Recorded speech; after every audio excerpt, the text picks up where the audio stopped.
Hello friends. तो आज का हमारा नेक्स्ट टॉपिक है वायु महाभूत, जिसमें हम बहुत ही इम्पोर्टेंट क्वेश्चन देखेंगे। सबसे पहले है वायु महाभूत की व्याख्या।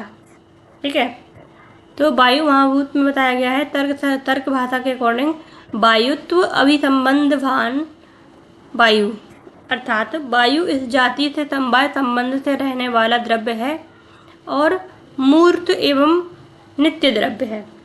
ठीक है, नेक्स्ट हम देखते हैं इसमें लक्षण क्या होते हैं। तो लक्षण है रूप रहित स्पर्शवान वायु।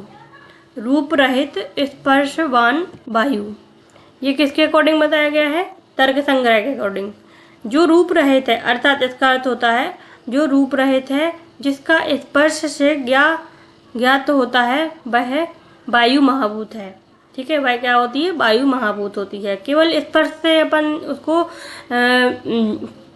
एहसास कर सकते हैं उसका, ठीक है, ज्ञात कर सकते हैं, लेकिन वह रूप रहित होती है। उसे हम क्या कहते हैं? वायु। त्वचा जो है वो वायवीय है। इंद्रिय स्पर्श गुण का लक्षण है। इंद्रिय स्पर्श गुण का लक्षण है त्वक इंद्रिय मात्र। ठीक है, तर्क संग्रह के अकॉर्डिंग ग्राहो गुण स्पर्श, ग्राहो गुण स्पर्श स्पर्शेन। अब यहाँ पे हम देख रहे हैं चरक के अकॉर्डिंग। तो आचार्य चरक ने क्या बताया है? स्पर्श ने चा अधिको वायु स्पर्श नष्ट त्वक आश्रितम। ठीक है, अर्थात स्पर्शन इंद्रिय द्वारा ज्ञात होने वाला गुण स्पर्श है। स्पर्शन इंद्रिय जो है यानी त्वचा, त्वचा के द्वारा ज्ञात होने वाला गुण क्या होता है? स्पर्श होता है। ठीक है, स्पर्श गुण का आश्रय स्थान त्वचा है। स्पर्श गुण का जो आश्रय स्थान है वो क्या है? त्वचा है। स्पर्श वायु महाभूत का विशेष एवं स्वाभाविक गुण है। स्पर्श जो होता है वो वायु महाभूत जो होती है उसका विशेष एवं स्वाभाविक गुण होता है। स्पर्श 3 प्रकार का होता है। ठीक है,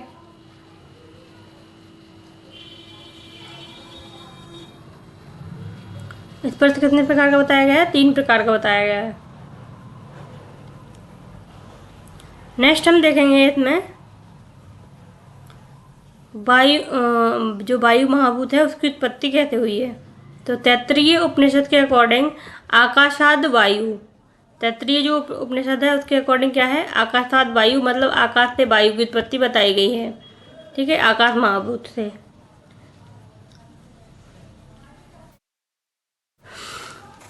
नेक्स्ट है कंठ उपनिषद जो है, कंठ उपनिषद वायु को सर्वात्म रूपी कहा है। उत्पत्ति रजोगुण अधिक्य है, रजोगुण अधिक से मानी गई है। उत्पत्ति किससे मानी गई है? रजोगुण अधिक से मानी गई है, मतलब रजोगुण जो होता है वो अधिक मात्रा में इसी में उपस्थित होता है। नेक्स्ट है मनुस्मृति। तो मनुस्मृति ने क्या, मनुस्मृति के अकॉर्डिंग आकाशस्तु विकुर्वणा तो सर्वगंध वह सूची। ठीक है, आकाश जो महाभूत है उससे मानी है।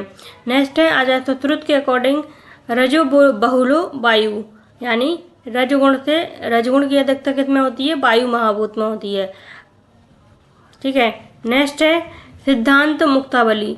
सिद्धांत मुक्तावली के कार्य के अकॉर्डिंग जो वायु में क्या होता है? वायु में अपाकज अन उष्ण शीत स्पर्श गुण पाया जाता है। सिद्धांत मुक्तावली जो है उसके अकॉर्डिंग जो वायु महाभूत होता है उसका आपाकज अन उष्ण शीत स्पर्श गुण पाया जाता है। अब यहाँ पे एक चीज, एक क्वेश्चन एक कोरिलेट होगा कि जो पृथ्वी महाभूत थी, पृथ्वी महाभूत में जो पृथ्वी महाभूत जो थी उसमें पाकज अन उष्ण शीत स्पर्श गुण था। ठीक है, लेकिन वायु में क्या है? अपाकज अन उष्ण शीत स्पर्श गुण पाया जाता है। ठीक है, ये याद रखना है। वायु प्रकार कितने होते हैं? 2 होते हैं, नित्य अनित्य। अन उष्ण शीत पाकज स्पर्श किसमें होता है? पृथ्वी में। नेक्स्ट है स्पर्शवान वायु। वेदांत दर्शन के अकॉर्डिंग बताया गया है स्पर्श गुणात्मक वायु महाभूत के परमाणु रूप कारण से उत्पत्ति होती है। ठीक है, नेक्स्ट है स्पर्श रहित स्पर्शवान वायु, रूप रहित स्पर्शवान वायु। जो रूप रहित है और स्पर्श गुण से युक्त है वह वायु है। ठीक है। सा द्विविधा नित्यो अनित्यश्च, ये अपन ने ऊपर पढ़ लिया है। नेक्स्ट हम देखेंगे वायु महाभूत दो प्रकार के, तर्क संग्रह। हाँ, अब ये देखने वाली हैं कि वायु महाभूत जो है वो दो प्रकार का किस किस ने बताया है। तो ये तर्क संग्रह, वेदांत दर्शन और मुक्तावली कार के अकॉर्डिंग बताया गया है। ठीक है। नेक्स्ट है यहाँ पे, अब हम देखते हैं नित्य और अनित्य। नित्य जो होता है वो परमाणु रूप होता है और कारण रूप होता है। अनित्य जो है वो अवयव कार्य रूप 3 प्रकार का होता है। ठीक है। तो 3 प्रकार में क्या क्या है, शरीर, इंद्रिय और विषय। शरीर, इंद्रिय और विषय। तो जो शरीर है, शरीर में आता है आयोनिज शरीर वरुण लोक में। ठीक है। और इंद्रिय, तो वायु महाभूत की इंद्रिय क्या होती है, त्वग इंद्रिय होती है। कौन सी होती है, त्वग इंद्रिय। विषय यदि देखा जाए तो वृक्ष आदि को हिलाने वाला एवं शरीर में स्थित आभ्यंतर प्राण आदि पंचवायु। ठीक है। बाह्य लोक में यदि देखा जाए या तो उसमें वृक्ष आदि को हिलाने वाला एवं शरीर में स्थित जो 5 प्रकार की वायु है वो इसका विषय है। ठीक है। नेक्स्ट है इसमें सांख्य दर्शन। तो सांख्य दर्शन के अकॉर्डिंग स्पर्श तन्मात्रा से वायु महाभूत की उत्पत्ति बताई गई है। ठीक है।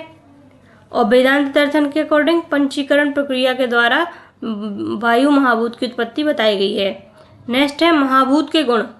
अब महाभूत के गुण यदि देखे जाएं तो विशेष या नैसर्गिक या स्वाभाविक गुण जो होता है वो स्पर्श है। स्वाभाविक गुण कौन सा होता है, स्पर्श होता है। भौतिक गुण या जो दृष्टलिंग होते हैं वो हैं चलत्व, चरक के अकॉर्डिंग। चलत्व किसके अकॉर्डिंग है, चरक के अकॉर्डिंग, आचार्य चरक के अकॉर्डिंग। और भौतिक गुण रुक्ष जो है वो किसने बताया है, आचार्य भाव प्रकाश ने। ठीक है।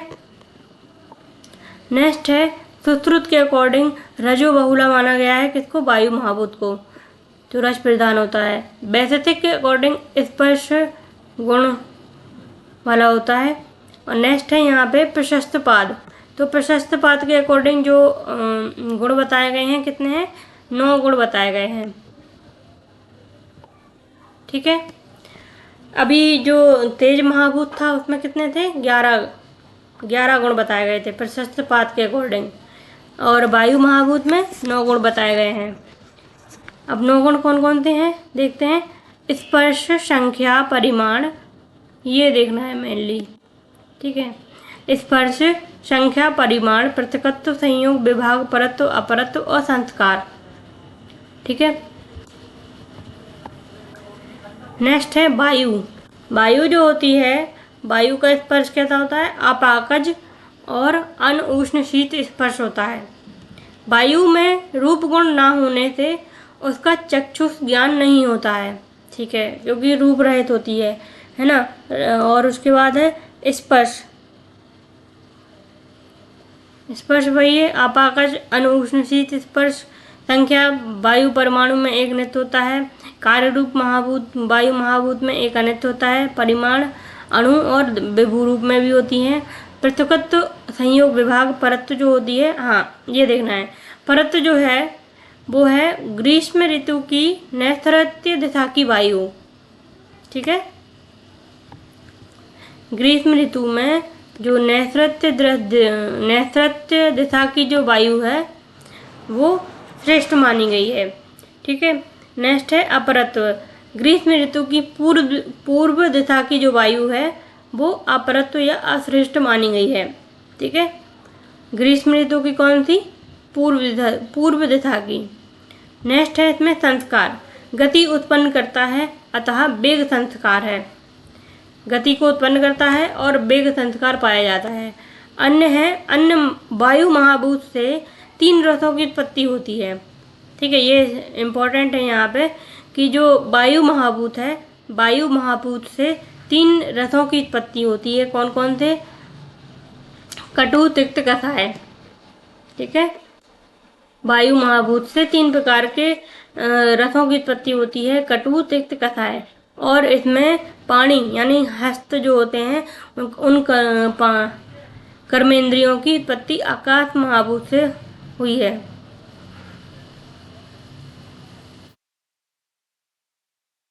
ये थोड़ा देखना पड़ेगा, नेक्स्ट वीडियो में क्लियर करूँगी।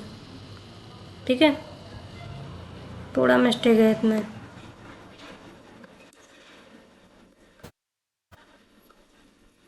ठीक है, थैंक यू।